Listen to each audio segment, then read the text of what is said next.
Bonjour, je viens vous parler de la guerre des mondes, du tournage de la guerre des mondes et des sons qui vont avec, et de comment on rentre dans un univers de science-fiction, par l'imagination, par le rêve et par les sons. Pour commencer, on a tourné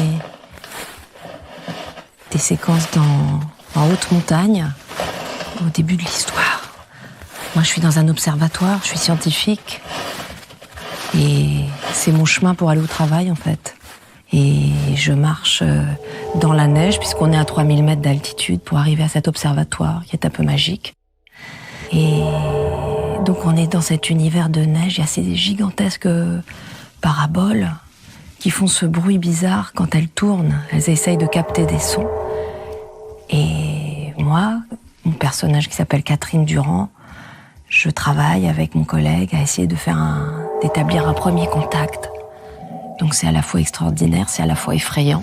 Et ça c'est le cauchemar. C'est le son de la guerre, c'est le bruit de la guerre. Et je trouve que c'est le bruit le plus effrayant qui soit. Et c'est un bruit, même quand on est en tournage et que le soir, on rentre dans sa chambre d'hôtel confortablement, c'est un bruit qu'on emporte avec soi. C'est, pour moi, le son le plus terrifiant du monde. Pas que de la guerre des mondes. Alors parfois, quand on est secoué comme ça, on essaie de penser ou de rêver à des choses plus agréables pour s'extraire un peu de cet univers. Et moi, je reviens toujours vers la mer, je reviens vers des sons d'eau. Je pense à mon île, perdue entre la Manche et l'Angleterre.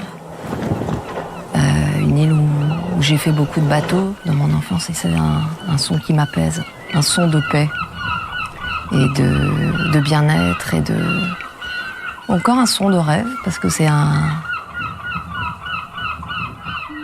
quand j'entends les mouettes, je vois l'horizon, quoi. Et je vois un endroit où il n'y a pas beaucoup d'êtres humains.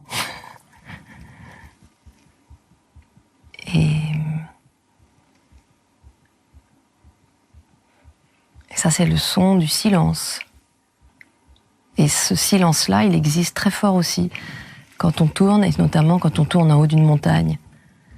Entre les prises, des fois le soir, on a mangé à la cantine tous ensemble, et puis on marche un petit peu dans la neige, et on va vraiment à côté des paraboles, et on regarde ça. Il y a la nuit, les étoiles, parce qu'on a dormi à 3000 mètres d'altitude pendant quelques jours.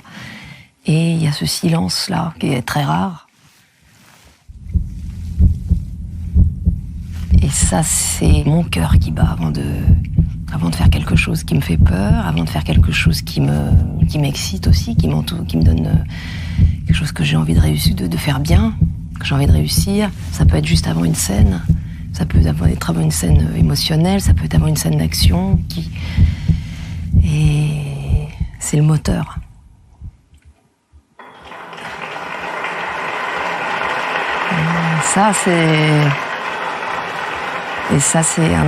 C'est les applaudissements, je pense, dans un théâtre.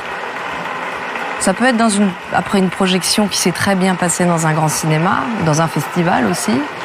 Mais je reconnais le théâtre, je reconnais l'écho du théâtre, et ça, c'est quand ça s'est très bien passé. Et que les gens sont très contents, et c'est ce sur lequel on travaille tous les soirs. On espère que les gens seront contents de ce qu'on leur raconte.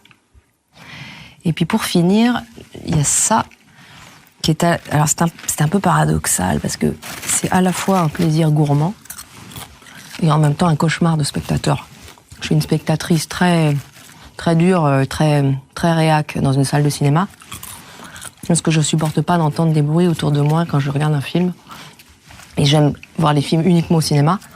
Donc je souffre beaucoup, ce qui m'empêche pas d'en manger le plus discrètement possible. Mais il y a aussi ça, en général dans un papier plastique, avec un spectateur à côté de moi qui met 20 minutes à le finir, voire plus. Ça m'arrive d'intervenir, ce qui fait pas de moi quelqu'un de très sympathique dans une salle de cinéma. Mais je suis un peu comme les spectateurs d'opéra, quoi, avec le cinéma.